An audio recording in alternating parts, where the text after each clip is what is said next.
our staff and students. Sir, I would like to enlighten you about the college and Narayan Reddy Garu, XMP and MLA, and late M. Ganga Reddy Garu, XMLC, whose idea this college was established, and Sri Rampur Chinna Reddy Garu. Sir, the college was mainly founded for providing a platform for empowerment of the rural woman. Till today, sir, 30,000 girls have graduated from this college. And two of our college alumni, sir, have been selected as served as IAS officers, and many as doctors and successful entrepreneurs. And our college boasts of two MLAs, that is Akula Sujata and Arunatara. And the present mayor of Nizamabad,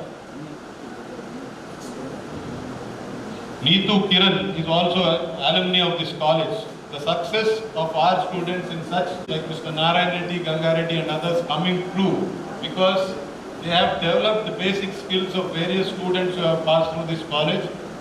And today, sir, we are really privileged and honored by you visiting this college, and I thank His Excellency, the Governor, Mr. Indrasena Reddy Garu, and my brothers.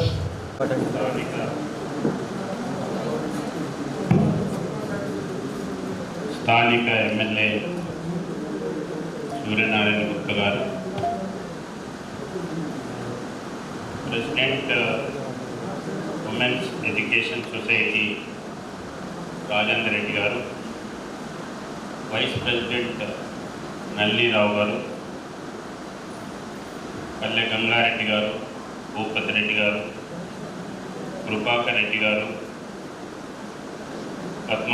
Padmanabha Reddy గారు, ప్రభాకర్ గారు, మహేందర్ రెడ్డి గారు, ఇక్కడికి విచ్చేసినటువంటి పుర ప్రముఖులు, college teaching staff, students అందరికీ నమస్కారం. నారాయణ రెడ్డి గారు స్థాపించినటువంటి ఈ ఇన్స్టిట్యూట్ తెలంగాణ రాష్ట్రంలోనే మొదటి ఉమెన్స్ ఎడ్యుకేషనల్ ఇన్స్టిట్యూషన్ అని చెప్పి భారతదేశంలో మన యొక్క పూర్వీకులు, మన యొక్క కల్చరు ఇదంతా చూసినట్లయితే స్త్రీలకి ప్రత్యేకమైనటువంటి స్థానం. మనం దేవుళ్ళని పూజించేటప్పుడు కూడా ముందు స్త్రీ పేరు చెప్పి తర్వాత మిగతా పేరు, రాధాకృష్ణ, సీతారామ, ఈ రకంగా మనం పిలుస్తాం. ఈ రకమైనటువంటి ప్రత్యేకత మహిళల విషయంలో, స్త్రీల విషయంలో గుర్తింపు మన కల్చర్లోనే ఉంది. చదువుకున్నటువంటి బుద్ధిజీవులు అనేక రకాలుగా సమాజం గురించి మేమే మాట్లాడుతున్నాం అనేటువంటి చెప్పేవాళ్ళు, వాళ్ళకి చాలా విషయాలు తెలియదు. ప్రపంచంలో మోస్ట్ డెమోక్రటిక్ కంట్రీస్ అనబడేటువంటి వాటిలలో అమెరికా కావచ్చు, బ్రిటన్ కావచ్చు, స్త్రీలకి మొట్టమొదటిగా అక్కడ హక్కులు లేవు, ఓటక్కు లేదు. ఇంతవరకు అమెరికన్ ప్రెసిడెంట్ ఎక్కడ గురించి మనం మాట్లాడతాం, కానీ బ్రిటిష్ గవర్నమెంట్ వాటిల్లో ఉమెన్కి వాళ్ళు పర్మిషన్ ఇచ్చేవాళ్ళు కాదు. బ్రిటిష్ టైం ఇన్ని సంవత్సరాలు పాలించినా అక్కడ కానీ ఇక్కడ కానీ ఐఏఎస్ ఆఫీసర్లలో ఉమెన్ లేరు. లేరానంటే ఒకవేళ ఉమెన్ ఆ యొక్క పోస్ట్కి రావాలని అంటే, కలెక్టర్ కావాలని అంటే వాళ్ళకి అఫిడవిట్ ఇవ్వాలి. ఏంటంటే నేను జీవితాంతం పెళ్లి చేసుకోను, నేను పెళ్లి చేసుకోను అని కనుక రాసి ఉంటేనే అప్పుడు ఆ బ్రిటిష్ టైంలో వాళ్ళని కలెక్టర్గా సెలెక్ట్ చేసేది. ఎంత ఇన్హ్యూమన్గా ఉన్నారో మనం అర్థం చేసుకోవాలి. అటువంటిది భారతదేశం స్వాతంత్రం వచ్చిన తర్వాత మన యొక్క రాజ్యాంగంలోని ప్రజాస్వామ్య పద్ధతిలో ఎన్నుకోబడేటువంటి యొక్క ప్రభుత్వంలో ఓటేసేటువంటి హక్కు జెంట్స్కి ఎంతైతే ఉందో మహిళలకు అంతే ఉంది. ఆ రకంగా మొదటి దీంట్లోనే మహిళలకు కూడా హక్కు కల్పించినటువంటి దేశం మన భారతదేశం. అంతేకాకుండా ఐఏఎస్ ఐపీఎస్ ఏ స్థాయిలోనైనా సరే ఈరోజు ఉమెన్ బార్ అనేటువంటిది ఎక్కడ లేదు. ఈ పోస్ట్కి ఉమెన్ అర్హత లేదు అనేటువంటిది లేదు. ఈరోజు మిలిటరీలో కూడా ఉమెన్ ఆఫీసర్స్ చేస్తున్నారు, ఏరోప్లేన్లో కూడా ఉమెన్ ఆఫీసర్స్ ఉన్నారు, సముద్రంలో ఉండేటువంటి యొక్క సబ్మెరీన్స్లో కూడా ఈరోజు ఉమెన్ ఆఫీసర్స్ పనిచేస్తారు. కాబట్టి భారతదేశం మహిళల విషయంలో, స్త్రీల విషయంలో ఆ రకమైనటువంటి ప్రత్యేకత ఉంది. ఇది మనం గర్వంగా దేశం ప్రపంచం మొత్తంలో గర్వించదగ్గటువంటి విషయం అని చెప్పి ఈ సందర్భంగా మనం అయితే ఈరోజు ప్రపంచంలో వికసిత్ భారత్ దీంట్లో వెళ్ళాలంటే 2047 సంవత్సరానికి వచ్చేటప్పటికీ 100 సంవత్సరాల స్వాతంత్రం వచ్చినటువంటి దేశంగా ఉన్నప్పుడు 140 కోట్ల జనాభా ఉన్నటువంటి దేశం ప్రపంచంలో అన్నిటికంటే శక్తివంతమైనటువంటి దేశంగా ఉండాలి. 21వ శతాబ్దం అంటే అది భారతదేశం యొక్క శతాబ్దం కింద చలామణి కావాలనంటే, ఆ దిశలో ఈ యొక్క దేశం ముందుకు పోవాలంటే ఈ దేశంలో ఉండేటువంటి మహిళలు ఎవరైతే ఉన్నారో, స్త్రీ యొక్క శక్తి ఏదైతే ఉందో వాళ్ళకు కూడా ఈక్వల్ ఆపర్చునిటీస్ ఇవ్వాలి. గవర్నమెంట్ ప్రభుత్వం ఆలోచించేటువంటి దాంట్లో అదే రకంగా మనం కూడా ఆ యొక్క అవకాశాన్ని ముందుకు తీసుకొని వెళ్ళాలి అని చెప్పి ఈ సందర్భంగా మనం చేస్తాం. ఈరోజు వికసిత్ భారత్ 2047లో రావాలని అంటే ఈ వేదిక మీద ఉన్నటువంటి వాళ్ళు కానీ, ఈ ముందు వరుసలో కూర్చున్నటువంటి వాళ్ళు కానీ, వీళ్ళతో రాబోయేటువంటి 25 సంవత్సరాలు పనిచేసేటువంటి యువశక్తి మీరు ఆ దిశలో మీ చేతిలో ఉంది. ఈ దేశాన్ని 21వ శతాబ్దంలో 2047 వచ్చేటప్పటికీ వికసిత్ భారత్గా ఒక ప్రపంచంలోనే శక్తివంతమైనటువంటి దేశంగా రూపుదిద్దడానికి మీరు మీ చేతిలో ఉంది. ప్రపంచ జనాభాలో మన యొక్క జనాభాలో సగం శక్తి నారీ శక్తి. ఆ దిశలో మీరు ఆలోచిస్తారని చెప్పి నేను ఈ సందర్భంగా మనం రెండోది, ఈరోజు చాలామంది నన్ను అడుగుతుంటారు, స్కూటర్ వచ్చాయని అడుగుతుంటారు. కొంతమంది మాత్రమే స్కూటర్ వచ్చారంటారు, నడపడం. డ్రైవింగ్ లైసెన్స్ ఉందా అని అడుగుతుంటారు, కార్ 4 వీల్ డ్రైవింగ్ చాలామంది లేదంటారు. కానీ ఈరోజు ప్రభుత్వం మహిళల కొరకు ప్రత్యేకమైనటువంటి క్లాసెస్ తీసుకొని ఉచితంగా డ్రైవింగ్ లైసెన్స్ ఇస్తుంది. ఒకసారి డ్రైవింగ్ లైసెన్స్ వచ్చింది అంటే మా కాన్ఫిడెన్స్ పెరుగుతుంది.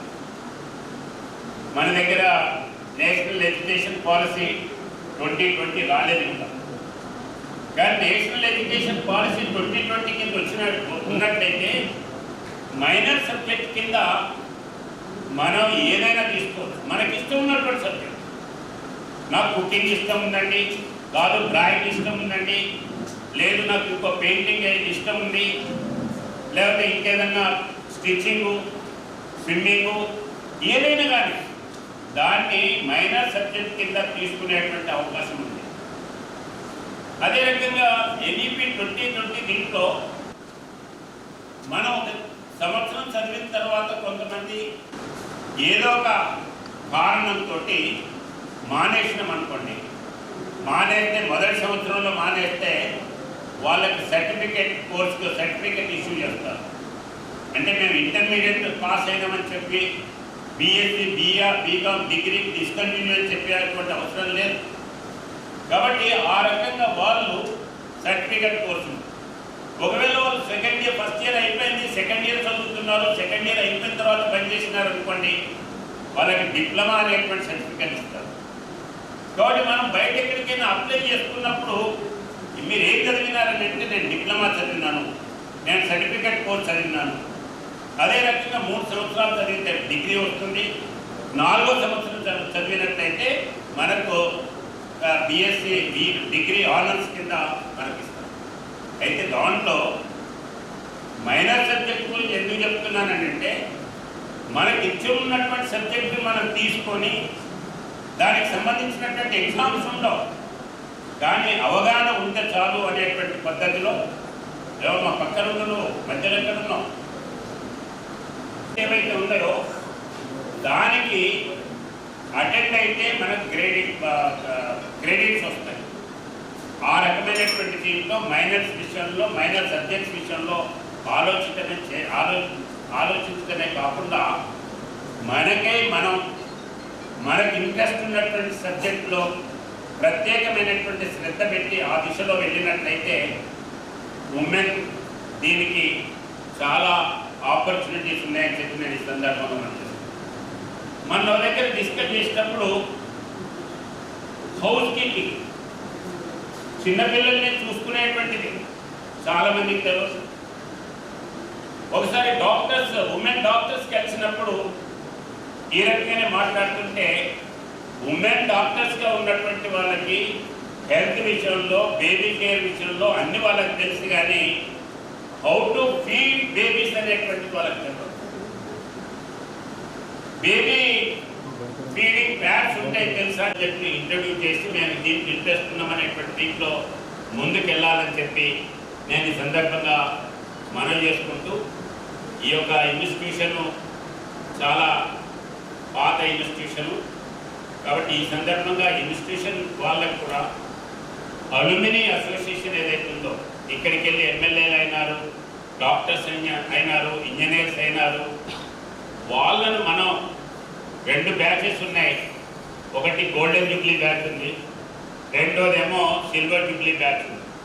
కాబట్టి గోల్డెన్ జూబ్లీ బ్యాచ్ని ప్రతి సంవత్సరం కొత్త బ్యాచెస్ ఏవైతే ఉన్నాయో ఆ యొక్క కొత్త బ్యాచెస్ని మీరు పిలిచి వారి కొరకు golden Jubilee alumni golden Jubilee batch అనేటువంటి ఒక రోజు పెట్టి ఇక్కడ ఉన్నటువంటి స్టూడెంట్స్కి వాళ్ళని మోటివేట్ చేయడం, అదే రకంగా సిల్వర్ జూబ్లీ బ్యాచ్కి సపరేట్గా పెట్టి వాళ్ళ ద్వారా మోటివేట్ చేయటం, దానివల్ల వాళ్ళు వీళ్ళకంటే ఏదో ఫైనాన్షియల్ దీంట్లో ఇస్తారని కాదు, ఫైనాన్షియల్ దీంట్లో ఇన్స్టిట్యూషన్ కంట్రిబ్యూట్ చేసేవాళ్ళు చేస్తారు. దానికంటే ప్రముఖంగా ఇక్కడ ఉన్నటువంటి విద్యార్థులకి ఇప్పుడున్నటువంటి లేటెస్ట్ దీంట్లో ఏ సబ్జెక్ట్ కావాలి, ఏ సబ్జెక్ట్ చదవాలి, ఎగ్జామినేషన్స్ కాంపిటేటివ్ ఎగ్జామ్స్ పోవాలంటే ఏ రకంగా ప్రిపేర్ కావాలి, ఇటువంటి అన్నీ కూడా వాళ్ళు చెప్పడానికి అవకాశం ఉంటుంది. కాబట్టి ఆ దిశలో మేనేజ్మెంట్ వాళ్ళు ఆలోచన చేసి ముందుకు తీసుకెళ్తారని చెప్పి ఆశిస్తూ ఈరోజు ఈ యొక్క కార్యక్రమానికి నన్ను పిలిచి మీ అందరినీ కలిసేటువంటి అవకాశం కల్పించినందుకు మరొకసారి రెడ్డి ఈ యొక్క ఉమెన్స్ కాలేజ్ యాజమాన్యానికి ప్రత్యేకంగా ధన్యవాదాలు తెలియజేస్తూ సెలవు. ప్రోగ్రామ్ మన ఎమ్మెల్యే గారికి వచ్చింది, కండక్టెడ్ బాస్కెట్బాల్ కూడా ఆర్చరీ కూడా స్టార్ట్ చేశాను. వన్ థింగ్, నేను కొత్త అవకాశం దొరికిన బీయింగ్ ఏ స్పోర్ట్స్ లవర్ ఎప్పుడు మీ అట్లాంటి వాళ్ళకి చెప్పి ఇంప్రెస్ చేయదలుచుకున్నది ఏంటంటే, if you want to encourage sports, central government is coming up with such good schemes like Khelo India. నేను ఒక్కటే రిక్వెస్ట్ చేస్తున్నాను, 1 mark for participation in sports. దాంతో నీ రా మెటీరియల్ ఏదంటే ఉంటుందో it will come out and you can develop better sports person. That policy is being considered in Telangana state government. The central government చేస్తుంది it will more effective. Thank you sir. నేను already ఒక sports minister చెప్పడం జరిగింది. ఎవరైతే స్పోర్ట్స్లో గెలుస్తారో గెలిచినటువంటి వాళ్ళకి state government, central government, private individuals చాలామంది ప్రైజ్ ఇస్తుంటారు. కానీ ఆ ప్రైజ్ జనరల్గా ఇండివిజువల్గా పోతుంది. ఎవరైతే గెలిచారో వాళ్ళకు మాత్రమే పోతుంది. ఆ రకంగా కాకుండా గెలిచినటువంటి వాళ్ళకి ప్రైజ్ మనీ ఏదైతే వస్తుందో గెలిచిన దానికి బ్యాక్గ్రౌండ్లో వాళ్ళకి హెల్ప్ చేసినటువంటి వాళ్ళకు కూడా ప్రపోర్షనేట్గా పోవాలని చెప్పి నేను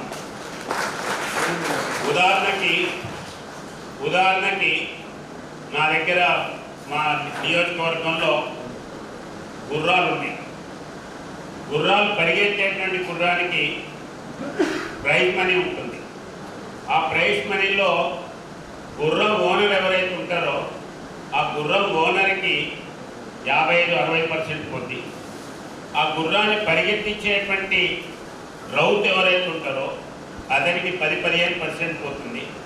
దాని ట్రైనర్ ఎవరైతే ఉంటారో దానికి ఇంత పర్సెంటేజ్ పోతుంది.